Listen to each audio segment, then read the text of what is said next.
Good morning everyone. मैं संजीत और मैं आप लोगों के लिए class 12th English Vistas book का एक स्टोरी लेकर आया हूँ और जिसका नाम है द इनिमी, है ना। स्टोरी एक्चुअली में एक जापानीज़ डॉक्टर और एक अमेरिकन वॉर प्रिजनर पे कम्प्लीटली बेस्ड है। और मुझे उम्मीद है कि एक्चुअली में स्टोरी थोड़ा लॉन्ग है, लेकिन यदि आप स्टोरी को लाइन बाय लाइन अच्छे तरीके से समझते जाएंगे तो आपको कहानी से थोड़ा सा भी विचलित होने का आवश्यकता नहीं है और उम्मीद करता हूँ कि आप कहानी को एंजॉय करोगे, है ना। आइए सबसे पहले हम लोग इस स्टोरी को देखते हैं बिफोर यू रीड में, ठीक है। लिख रहा है ना, it is the time of the world war, कि ये जो टाइम है वो किस टाइम का बात हो रहा है, यानी ये स्टोरी जो है वो किस समय से रिलेट करती है, तो वर्ल्ड वॉर के दौरान की कहानी है ना। और अमेरिकन प्रिजनर लिख रहा है, an American prisoner of war, एक अमेरिकन प्रिजनर जो है वो वॉस्ट असूर इन डाइंग स्टेट, एक अमेरिकन प्रिजनर जो है वो समुद्र के किनारे पे बहाकर उसको लाया गया है, मतलब वो बहकर आ गया है और उसकी कंडीशन जो है वो बिल्कुल कैसी है, डाइंग स्टेट में है, मतलब मरणासन स्थिति में है। And is found at the door step of A Japanese doctor, और वो कहाँ पे बिल्कुल पाया जाता है, तो बह के वो समुद्र के किनारे पे आ जाता है, लेकिन वो लोकेशन जो रहता है वो कहाँ पे रहता है, तो एक जापानीज डॉक्टर के घर के करीब। Okay, should he save him as a doctor or hand him over to the army as a patriot? अब देखिए यहाँ समझने की बात है कि एक अमेरिकन प्रिजनर समुद्र के किनारे पे इंजर्ड कंडीशन में, बिल्कुल डाइंग कंडीशन में, वो समुद्र के किनारे पे बहकर आ जाता है और वो एक जापानीज डॉक्टर के घर के करीब है। अब उस जापानीज डॉक्टर के लिए सबसे बड़ा मतलब अंतर्द्वंद कह सकते हैं हम, कि उसके लिए अब क्या इम्पोर्टेंट है ये सोचना उसके लिए बड़ा डिफ़िकल्ट हो जाता है कि वो क्या करे, कि एक डॉक्टर होने के नाते उसकी जान बचाए या फिर एक सच्चा देशभक्त होने के नाते वो उसे अपने देश की आर्मी को हैंड ओवर कर दे। वही लिख रहा है, should he save him as a doctor, कि क्या उसे एक डॉक्टर होने के नाते उसे सेव करना चाहिए, और hand him over to the army, कि या फिर उसे आर्मी को हैंड ओवर कर देना चाहिए एज अ पैट्रियट, एक देशभक्त होने के नाते। ओके, मुझे उम्मीद है कि आप लोग बिफोर यू रीड समझ चुके हैं और कोई प्रॉब्लम नहीं है। अब हम लोग आगे स्टोरी को कंटिन्यू करते हैं, ठीक है। एक्चुअली में मैं 9 और class 10 CBSE JAC board both के लिए बहुत सारे वीडियोस बनाया हूँ और आज मेरा ये क्लास 12 का फर्स्ट वीडियो है और उम्मीद करता हूँ कि आप लोग इस वीडियोस को भी इंजॉय करेंगे, है ना। Doctor Sadao Hoki's house was built on a spot of the Japanese coast. क्या कह रहा है कि डॉक्टर सदाओ होकीज हाउस, मतलब जिस जापानीज डॉक्टर का यहाँ बिफोर यू रीड में जिक्र किया गया था, वो डॉक्टर कौन है, डॉक्टर सदाओ, है ना। और उसका हाउस जो था वो बिल्ट था, मतलब बना हुआ था कहाँ पे, on a spot of the Japanese coast, मतलब जापान के एक कोस्टल एरिया में उसका घर था। Where as a little boy he had often played, और जहाँ पे वो एक अपना बचपन जो है वो बिताया था एज ए बॉय, मतलब कि जिस घर पे आज सदाओ रह रहा है उसी घर पे बिल्कुल उसका बचपन भी बीता था, ये राइटर कहना चाह रहा है ना। Where as a little boy he had often played, मतलब जब वो एक छोटा बच्चा था तो वो इसी जगह पे खेला करता था, इसी कोस्टल एरिया पे खेला करता था। और वो कैसे जगह पे सिचुएटेड था तो उसका डिस्क्रिप्शन आगे दिया हुआ है, देखेंगे। दी लो स्क्वायर स्टोन हाउस, मतलब जो उसका घर था वो एक कम हाइट वाले स्टोन के ऊपर, पत्थर के ऊपर, चट्टान के ऊपर सिचुएटेड था, है ना। वह सेट अपॉन रॉक्स, मैंने बताया ना कि रॉक्स के ऊपर, चट्टान के ऊपर उसका घर था। वेल एवर व नैरो बीच, और उस जगह पे जो बीच का मतलब लोकेशन था वो कैसा था, बड़ा ही नैरो था, मतलब संकीर्ण था, मतलब बहुत ज़्यादा वाइडर नहीं था। वाइड का अपोजिट हम कह सकते हैं नैरो, है ना। That was outline with bent pines, और उसके घर के चारों तरफ पाइन्स ट्री जो थे वो मानो कि बाउंड्री के तरह बिल्कुल कैसे थे, वो आउटलाइन थे। मतलब उस सदा आप समझ सकते हो कि वो सदाओं का घर जो था वो बिल्कुल कोस्टल एरियाज के पे था, है ना। जैसे ये सदाओं का घर हुआ और इसके चारों तरफ जो है वो पाइन ट्री जो थे वो मतलब बाउंड्री की तरह लगे हुए थे, और वो कैसे कंडीशन में थे, तो बेंट थे, मतलब हल्का हल्का झुका हुआ था। आगे लिख रहा है कि एज अ बॉय, मतलब एक बॉय के रूप में शदाओ हैड क्लाइम द पाइन्स, और मतलब कि जब शदाओ बच्चा था और मतलब वो छोटा था तो वह इस पाइन ट्री के ऊपर चढ़ा करता था। कैसे? Supporting himself on his bare feet, है ना। वो नंगे पाँव उस पाइन ट्री के ऊपर चढ़ने की कोशिश करता था। और नंगे पाँव क्यों चढ़ा करता था भाई, बेयर फीटेड क्यों वो ऐसा काम करता था? ताकि वो उससे ज़्यादा ग्रिप बना सके और बेहतर तरीके से वो चढ़ सका था, है ना। और ऐसा करने का उसको आइडिया कहाँ से मिला था, देखिए, है ना। लिख रहा है as he had seen men do in the south seas, ऐसा वो लोगों को करते हुए देखा था। कहाँ पे? साउथ सीज में। When they climb for coconuts, मतलब कि जब वो कभी वो साउथ सीज की ओर गया था तो वहाँ पे ऐसे लोगों को करते हुए देखा था कि लोग जो थे वो कोकोनट ट्रीज के ऊपर चढ़ा करते थे। किस कैसे? तो बिल्कुल नेक्ड या बेयर फिटेड वो लोग चढ़ा करते थे ताकि उससे ग्रिप जो है अच्छे से बन सके। His father had taken him often to the Iceland of those sheets, लिख रहा है कि उनके फादर जो है वो हमेशा, ऑफन, ऑफन मीन्स हमेशा जो है ले जाया करते थे उस आइसलैंड्स पे, वैसे आइसलैंड्स पे, है ना। And never had he fail to say to the little brave boy, और उसके फादर जब कभी भी उसको उन आइसलैंड पे ले जाया करते थे तो ये बात कहने से कभी भी नहीं चूकते थे। क्या? कौन सी बात? ये आपका क्वेश्चन में भी काम आएगा, है ना। Those islands yonder they are stepping stones of the stones to the future of Japan, कि ये जो आइसलैंड्स है ये बड़ा इम्पॉर्टेंट है किस चीज़ के लिए? जापान के लिए, है ना। आर द स्टेपिंग स्टोन्स, कि ये जो है वो मील के पत्थर साबित होंगे किसके लिए? Future of Japan. की मतलब ये कहना चाह रहा है राइटर कि ये जो आइसलैंड्स जहाँ पे सदाओ के फादर उसको ले जाया करते थे बचपन में और उसको बतलाया करते थे कि ये जो तुम्हारे आइसलैंड्स है, ये जो छोटे छोटे आइसलैंड्स है, ये बेकार नहीं है, यूजलेस नहीं है, बल्कि बहुत ही यूज़फुल है, बहुत ही इम्पॉर्टेंट है। किस चीज़ के लिए? जापान के फ्यूचर के लिए, है ना। वो मील के पत्थर साबित होगा। तो जिस सदाओ, तो आपको पता है कि उस दौरान वो क्या है, छोटा बच्चा है ना। इसलिए वो उत्सुकता में, बड़े ही क्यूरियस भाव में अपने फादर से वो सवाल करता है। कौन सी सवाल? उसकी सवाल भी बड़ा मासूमियत वाली है, आप लोग समझिए, है ना। Where shall we stay from them, कि पिताजी इस आइसलैंड से हम लोग कहाँ तक पहुँच पाएंगे, है ना। जैसे उसके फादर कहते हैं ना कि ये जो आइसलैंड्स है ये मील के पत्थर साबित होंगे, मतलब ये हमें बहुत दूर तक लेके जाएगा, जापान को बहुत आगे तक लेके जाएगा।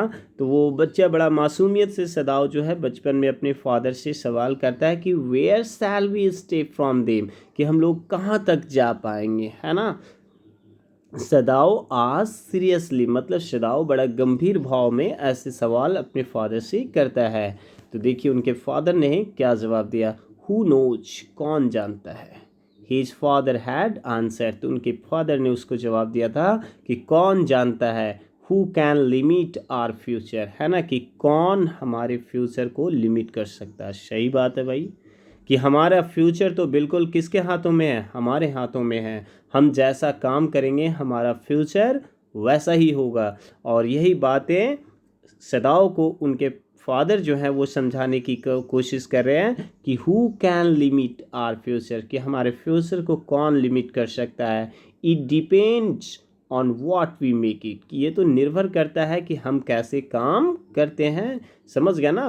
तो मैंने पहले भी बताया आपको कि वो सदाओ के फादर उसे समझाने की कोशिश कर रहे हैं कि हमारे फ्यूचर को कोई और नहीं निश्चित कर सकता है, बल्कि हम खुद अपने फ्यूचर को बना सकते हैं या बिगाड़ सकते हैं। चलिए नेक्स्ट पेज में हम लोग आगे आते हैं और देखते हैं, ठीक है। Sadao had taken this into his mind as he did everything his father said. और ये बात सदाओ जो था वो अपने दिमाग में उसी वक्त से बिठा लिया था जो कुछ उसके फादर ने कहा था, है ना। His father, उनके पिताजी, who never joked or played with him, उनके फादर उसके साथ कभी भी मजाक नहीं करते थे और ना खेला करते थे, प्लेड करते थे। But who spent infinite pains upon him, who was his only son। लिख रहा है ना कि but who spent infinite pains, बल्कि वो बहुत कष्ट झेला करते थे। क्यों भाई?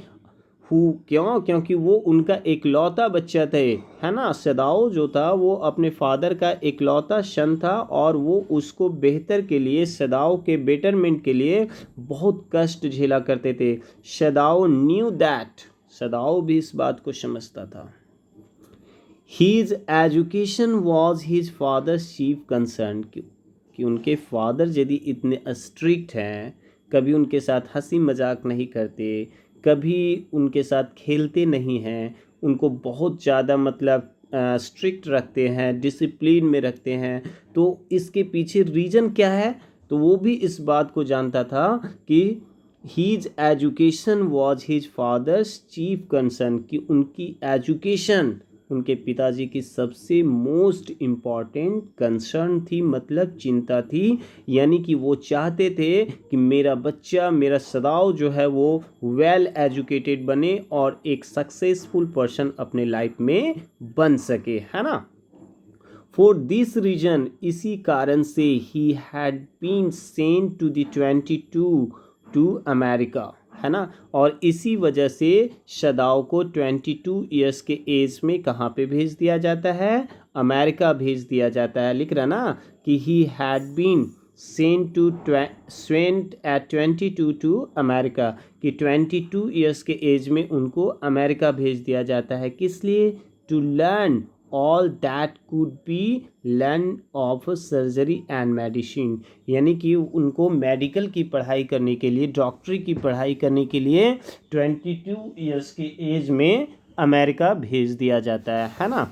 यानी कि सदाओ के फादर इतना उनके एजुकेशन को लेके, उनके फ्यूचर को लेके कंसर्न रहते हैं, चिंतित रहते हैं कि वो अपने बेटे को बेस्ट से बेस्ट एजुकेशन प्रोवाइड करने के लिए 22 ईयर्स के एज में अमेरिका भेज देते ताकि वो एक बेहतर सर्जन बन सके। आगे, he had come back at 30, और वो वहाँ से कब रिटर्न आते हैं?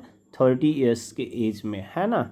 And before his father died, और अपने फादर के डाइड होने के पहले, अपने पिता की मृत्यु के पहले, he had seen Sadao become famous not only as a surgeon but as a scientist. और सदाओ भी अपने फादर को डिसअपॉइंट नहीं करते हैं, और वो भी अपने पिता की मृत्यु के पहले न केवल एक सर्जन के रूप में फेमस होकर, बल्कि एक बहुत बड़े साइंटिस्ट के रूप में भी फेमस होकर अपने पिताजी का मान सम्मान को वो रखते हैं। यानी कि जिस उद्देश्य से उनके पिताजी उन्हें पढ़ाई करने के लिए अमेरिका भेजते हैं, तो वो अपने फादर के मतलब जो लक्ष्य रहता है, उनकी जो ख्वाहिश रहती है, उसको वो तोड़ते नहीं हैं, और बहुत ही फेमस एक सर्जन बन के और एक अच्छा साइंटिस्ट बन के वो जीते जी उनको दिखला देता है कि मैं, देखिए आपकी मेहनत को मैंने क्या रंग दिया, है ना।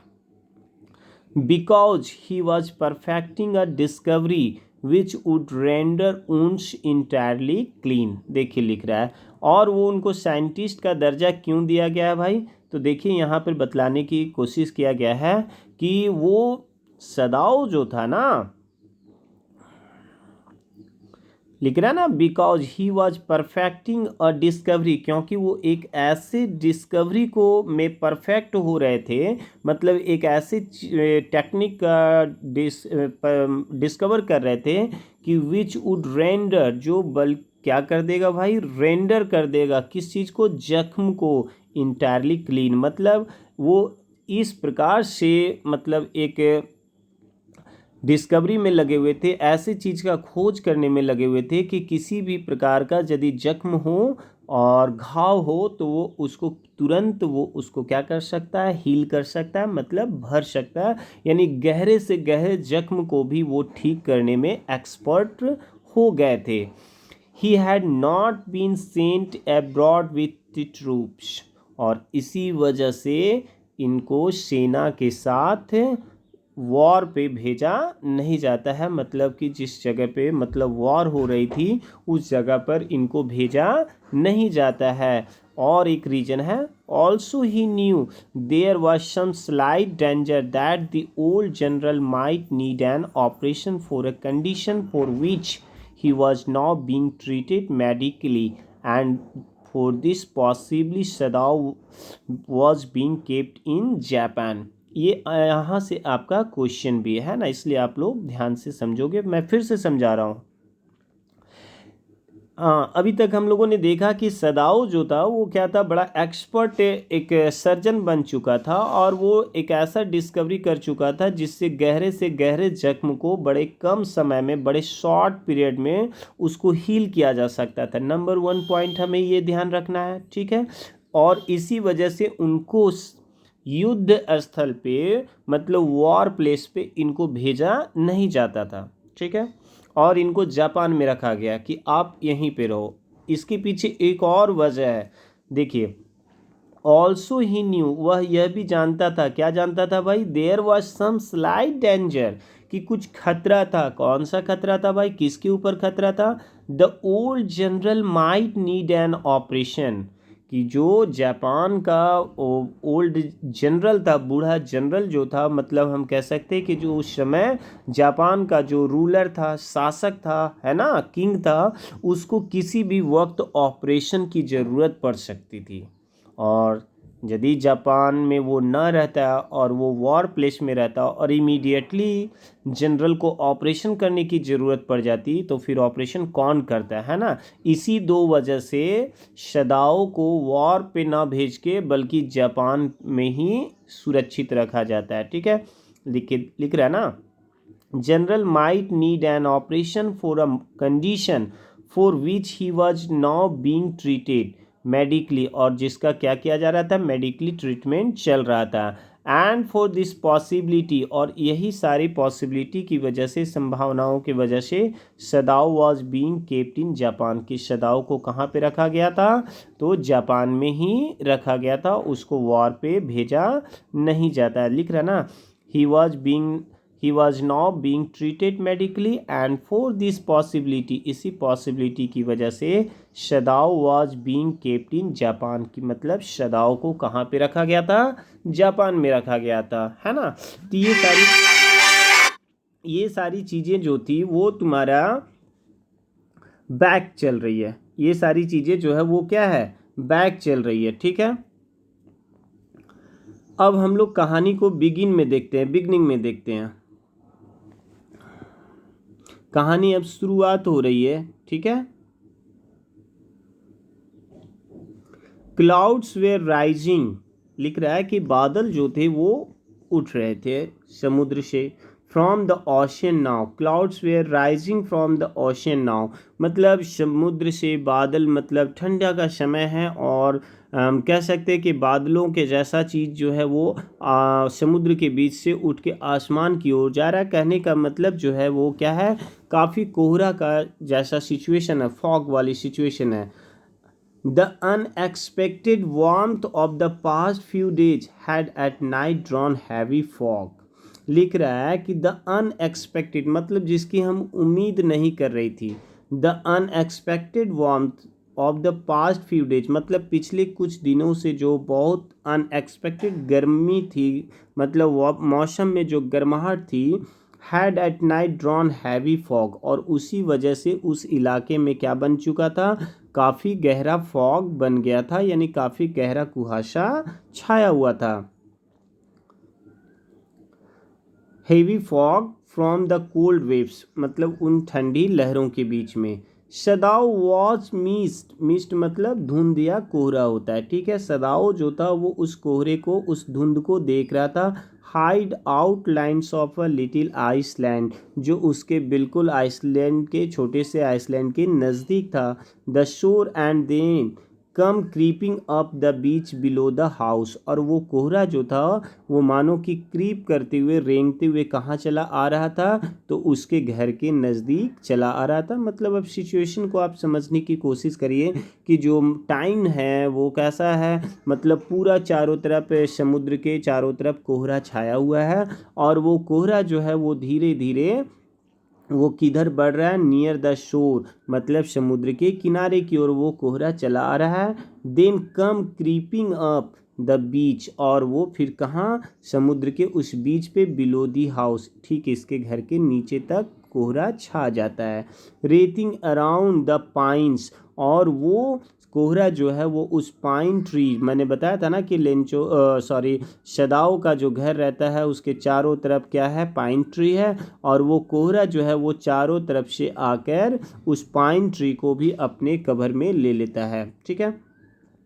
इन अ फ्यू मिनट्स, कुछ मिनट्स के बाद, fog would be wrapped about the house, और सदाओ ऐसा सोचता है कि ये जो कोहरा है कुछ ही समय के बाद, कुछ मिनट के बाद उसके घर को भी वो रैप कर लेगा, मतलब पूरी तरह से ढक देगा, ठीक है। Then he would go into the room, और उसके बाद वो क्या करेगा कि वो अपने कमरे में चला जाएगा। वेयर हाना, यानी हाना कौन है, तो उसकी वाइफ, यानी स्टोरी में थर्ड कैरेक्टर आया कौन, हाना। फर्स्ट कैरेक्टर डॉक्टर सदाओ है, सेकंड कैरेक्टर की बात हुई है उनके फादर, और थर्ड कैरेक्टर जो है वो कौन है, हाना, हीज वाइफ। यानी कि वो सोच रहा है ऐसा कि जब मतलब कोहरा आके उसके घर को भी पूरी तरह से ढक लेगा, तो वो कहाँ चला जाएगा, अपने कमरे में, जहाँ पे हाना जो है लिख रहा ना।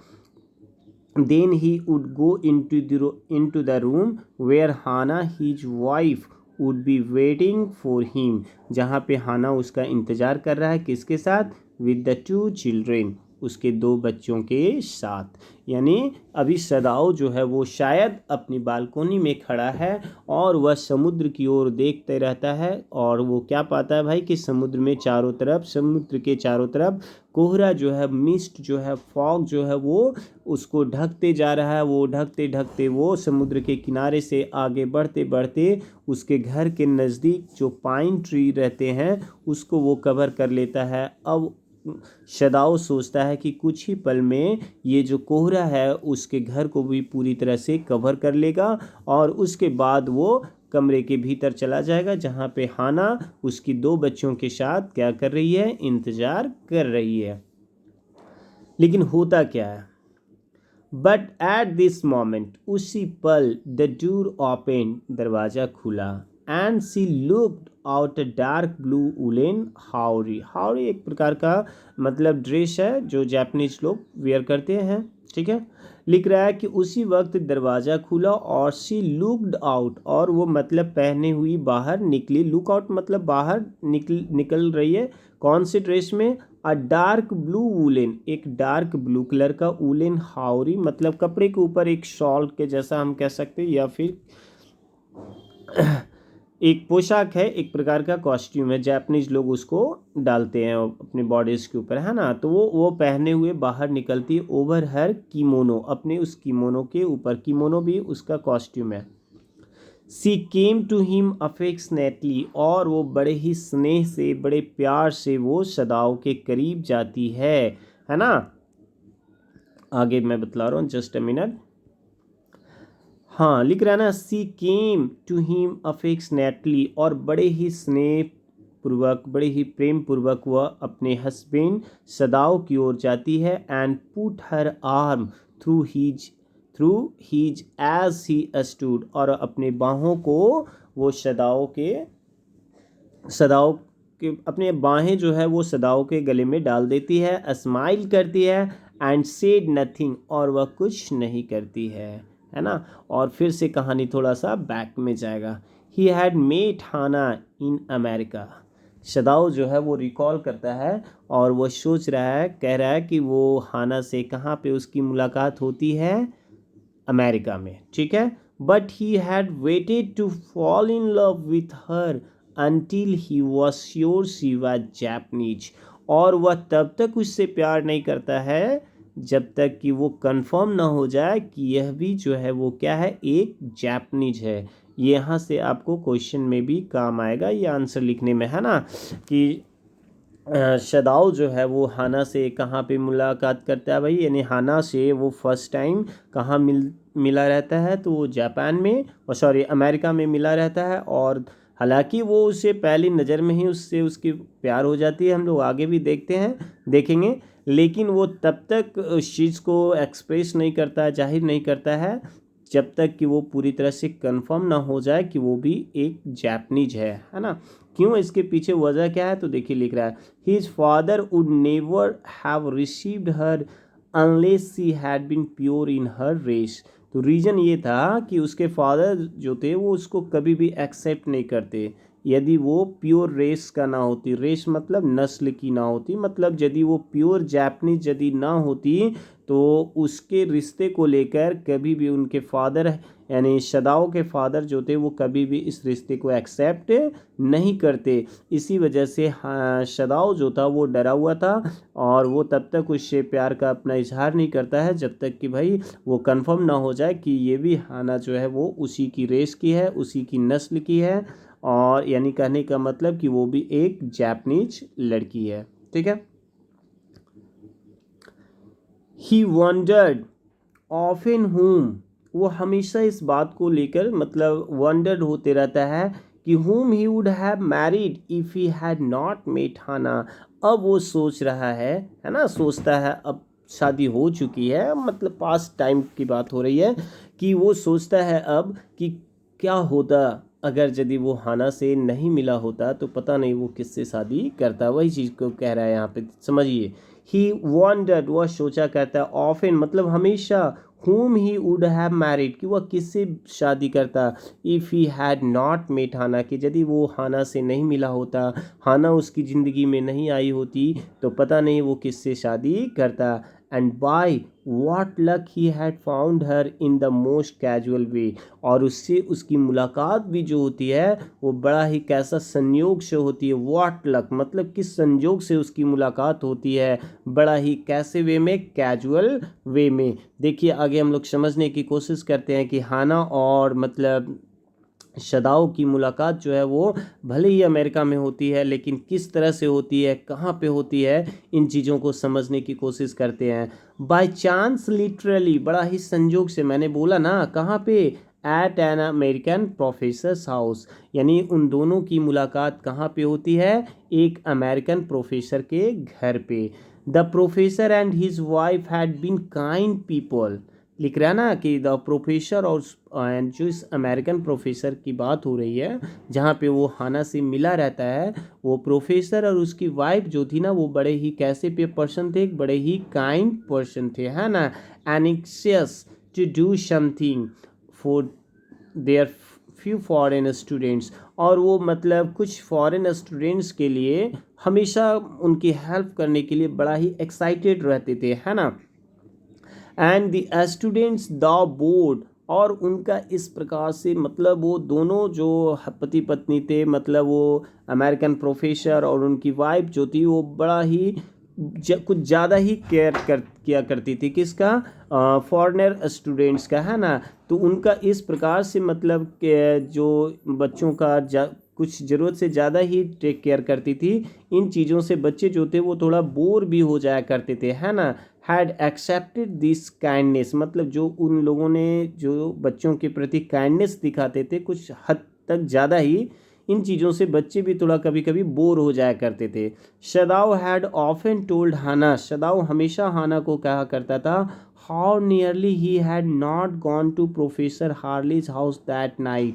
मतलब अब शदाओ जो है वो हाना को बराबर इस बात को बतलाते रहता है कि अरे पता है उस रात मैं उस प्रोफेसर हार्लीज के घर पे उस रात जाने वाला नहीं था। ये किस रात की बात हो रही है? तो जिस रात शदाओ की मुलाकात हाना से उस प्रोफेसर के घर पे होती है, एक्चुअली में शदाओ उस रात वहाँ पे जाने वाला ही नहीं रहता, जाने का उसकी इच्छा ही नहीं रहती है। इसलिए वो इतना सोच रहा है कि यदि मैं उस जगह पे उस दिन नहीं गया होता तो मेरी मुलाकात हाना से नहीं होती, और हाना से नहीं होती तो फिर पता नहीं हमारी ज़िंदगी में कौन आता, पता नहीं मैं किससे शादी करता, है ना। लिख रहा है कि द रूम्स, नेक्स्ट पेज में आएंगे।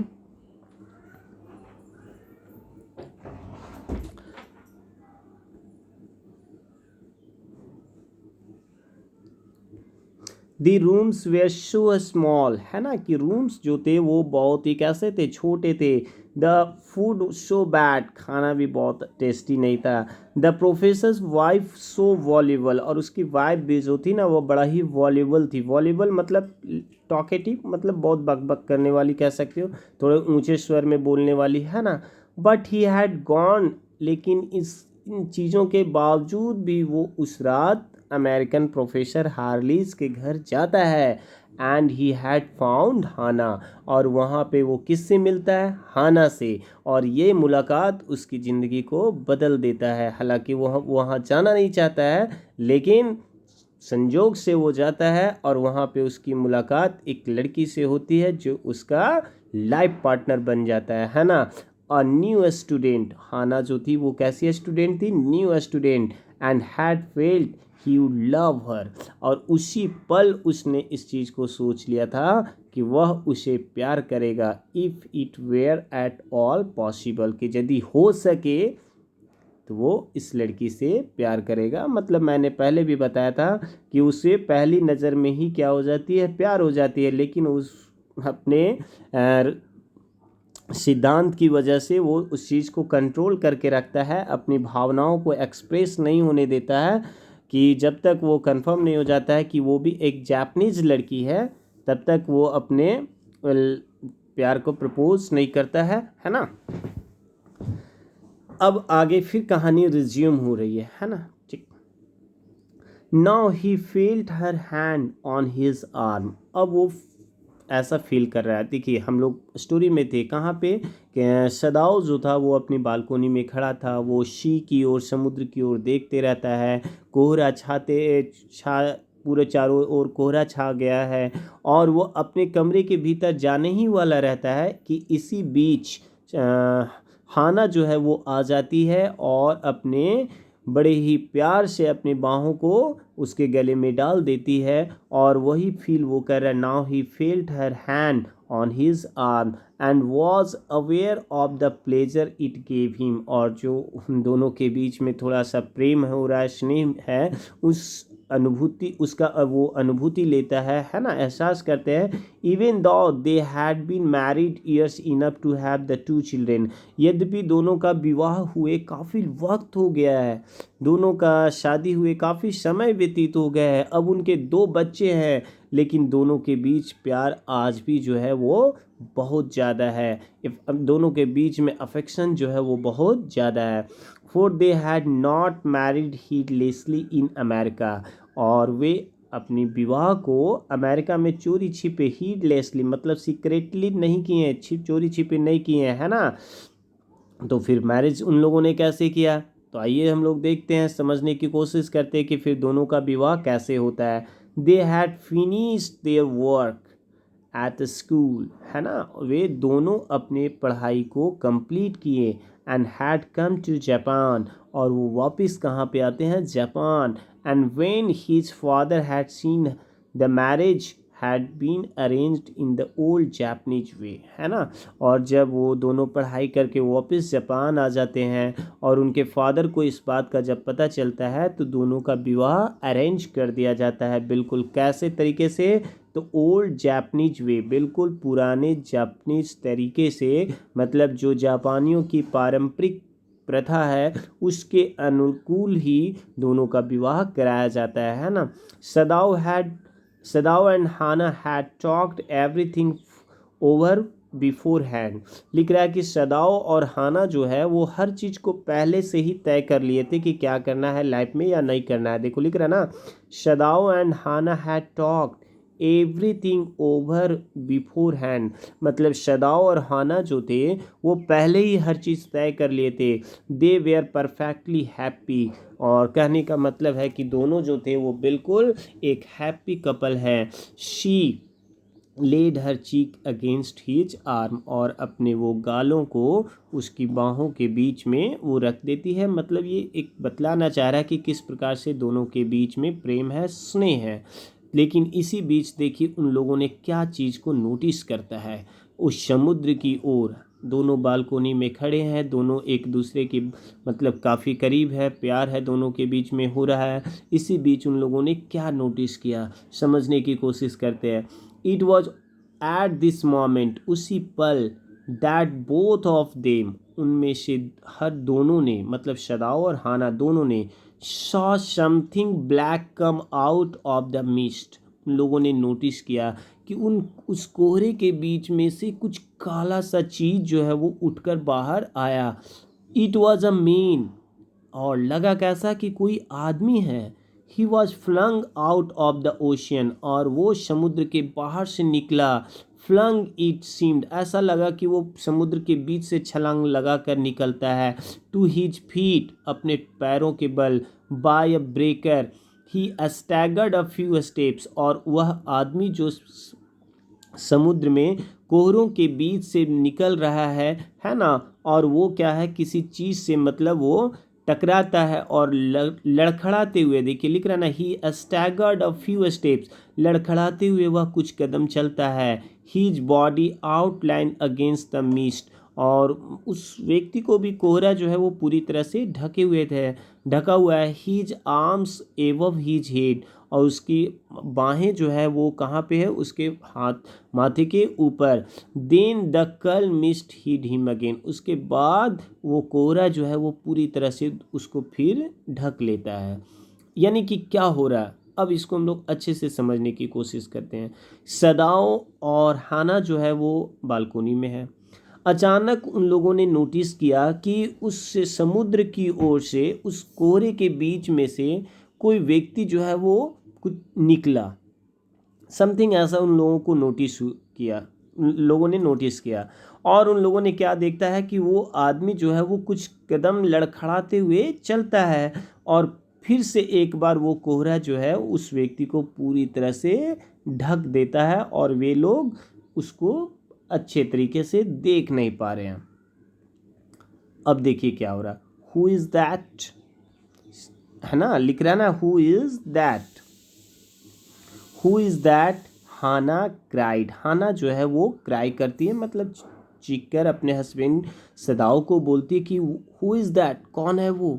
सी ड्रॉप्ड सदाओज आर्म, वो अभी मैंने बताया था कि वो सदाओ के हाथों में हाथ डाली हुई रहती है ना, वो उसे छोड़ देती है, यानी सदाओ के हाथों को अपने हाथों से निकाल देती है। And they both lean over the railing of the veranda, है ना, और बरामदे में जो उसकी रेलिंग है उससे वे दोनों जो है वो लीन ओवर, मतलब बाहर की ओर झुकते हुए देखने की कोशिश करते हैं कि आखिर वो व्यक्ति कौन है। Now they saw him again, फिर से वे लोग उसको देखते हैं। The man was on his hands and knees, और वो क्या पाते भाई कि वह आदमी जो है वो कैसे पड़ा हुआ है, तो वो अपने हाथ और घुटने के बल पड़ा हुआ है, यानी कि अब वो पैरों के बल खड़ा ना होके अपने हाथों और अपने घुटने के बल है ना। लिख रहा है ना कि the man was on his hands and knees, कि वह आदमी अपने हाथों और घुटनों के बल है, क्या कर रहा है, क्रॉलिंग कर रहा है, यानी रेंग रहा है। Then they saw him fall on his face and lie there, और अचानक वे लोग देखते हैं कि वह मुंह के बल गिर जाता है और वो वहीं पर पड़ जाता है। ठीक है, अब देखिए इन लोग क्या डाउट कर रहे हैं, और फिशरमैन परहैप्स, कि शायद कोई मछुआरा वगैरह होगा, मतलब जो व्यक्ति वो वहाँ दिख रहा है समुद्र के किनारे पे, है ना, कि वो शायद वो कौन सा है, कौन व्यक्ति है, तो शायद वो कोई फिशरमैन होगा। शदाओ सेड, शदाओ कहता है वॉश फ्रॉम हिज बोट, है ना, कि शायद उसका बोट वगैरह जो है वो वॉश हो गया, मतलब टूट फूट गया है और वो किनारे पे ऐसे आ गया है। ही रैन क्विकली डाउन दी स्टेप्स, और वह तेजी से दौड़ते हुए कहाँ आता है, सीढ़ियों से नीचे। एंड बिहाइंड हिम, और ठीक उसके पीछे, नेक्स्ट पेज में आएंगे,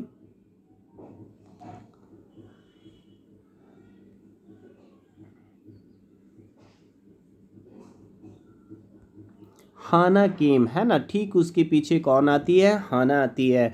हर वाइट स्लीप्स फ्लाइंग, और वो जिस समय वो हाना जो है वो शदाओ के पीछे दौड़ते हुए आती है, तो वो उसके स्लीप्स जो है वो उसके जो कपड़े हैं वो उड़ता हुआ फील होता है। A mile or two away on either side there were fishing villages, कहना चाह रहे हैं राइटर कि जिस जगह पे सदाओं का घर था उस जगह से 1 मील या 2 मील तक दोनों साइड किसकी बस्तियां थी, तो फिशिंग विलेजेस थे, मतलब मछुआरों की बस्ती थी। मतलब जिस जगह पे सदाओ रहा करता था उसके दोनों साइड 1 मील से लेकर कितने मील तक, 2 मील तक लिख रहा है ना, आइदर साइड मतलब दोनों side, there was fishing villages, मतलब मछुआरों की बस्ती थी।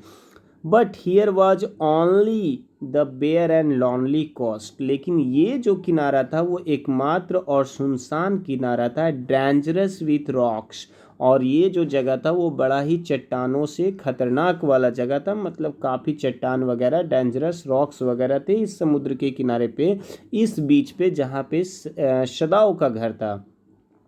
The Surf beyond the beach was spiked with rocks, लिख रहा है कि वो जो समुद्र का किनारा जो था, है ना, वहाँ पे जो रॉक्स वगैरह जो थे वो बिल्कुल कांटों की तरह, स्पाइक मतलब कांटा होता है ना, कि मतलब वो वहाँ पे इस समुद्र के किनारे पे जो रॉक्स वगैरह जो थे वो काफ़ी स्पाइक्स नुमा थे, मतलब कांटे जैसे वहाँ चट्टान थे, मतलब काफ़ी खतरनाक थे, और वो फिशिंग के लिए सूटेबल प्लेस नहीं था। somehow the man had managed to come through them, और सदाओ सोचता है कि शायद ये आदमी उनमें से किसी तरह से उन खतरनाक चट्टानों के बीच से होकर किसी तरह से बाहर आने में सफल हो गया है।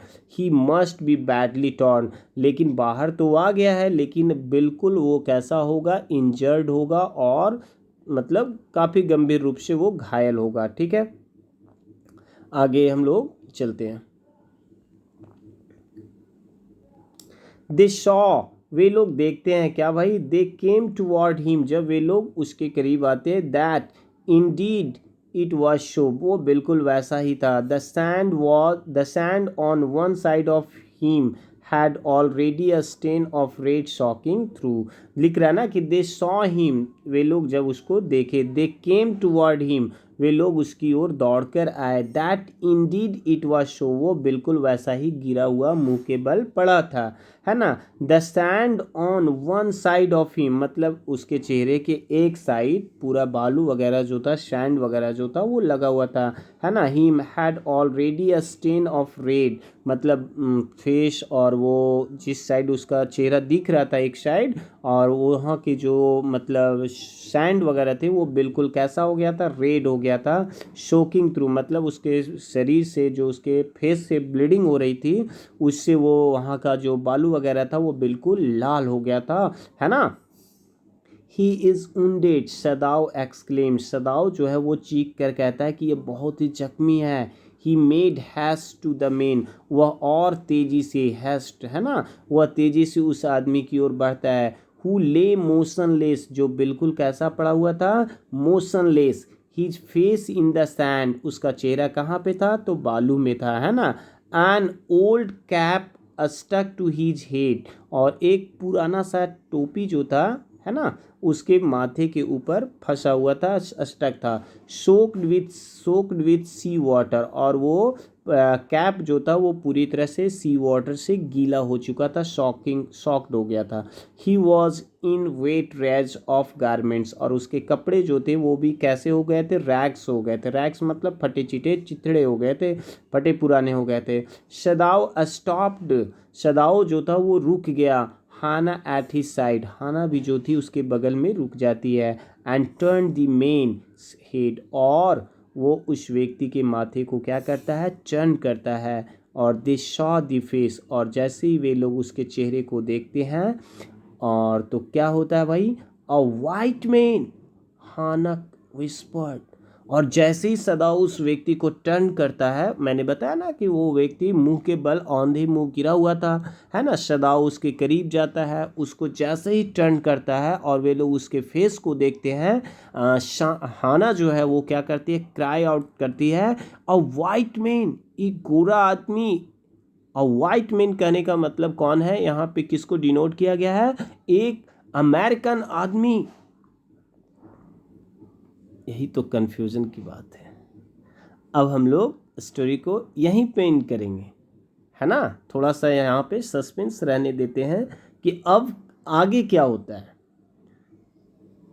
हाना और शदाव बड़ा इगरली दौड़ के आते हैं उसको हेल्प करने के लिए, लेकिन अब उन लोग देख रहा है भाई कि ये जो व्यक्ति है वो कौन है, तो एक वाइट मैन है।